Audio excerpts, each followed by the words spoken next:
De helpdiensten krijgen tijdens de melding dat een 3-jarig jonkje uit de tie trekken is. Als de ambulance bij de wenning aankomt, blijkt hij er slim aan te wezen. Het jonkje wordt eerst naar het ziekenhuis in Snits gebracht, maar moet daarna overgebracht worden naar het Universitair Medisch Centrum in Grijns. De politie is intussen begonnen met een onderzoek. We vertrouwden het net.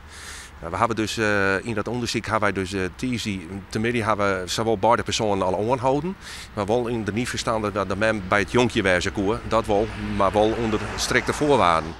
Naast de mem is er een man aangehouden die het net de huid is van het jonkje. De verdachten komen van Boeten-Friesland en wij nog maar 2 weken in Bolsward. Het om een jong stel, bevestigt de politie. De vrouw is bekend bij Jeugdzorg Haaglanden.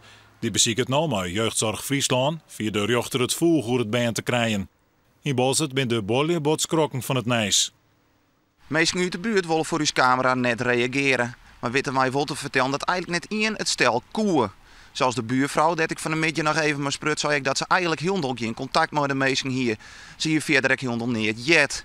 Een van de buurtbewoners liet zo eens verderop wist maar wel te vertellen dat doet ze tizi te mannen uit werk hier. Ze doen ook als zo'n de ambulance zeg en toch wat zou er bij mij in de buurt gebeurd wezen.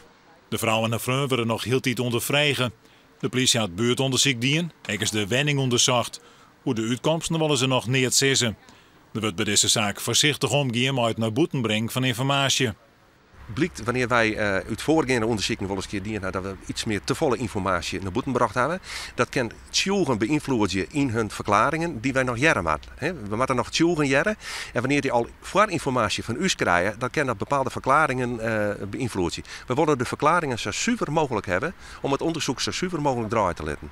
5 mensen werken aan de zaak. Het jonkje laat nog altijd in zwaarlijke tas staan op een intensive care in Grijns.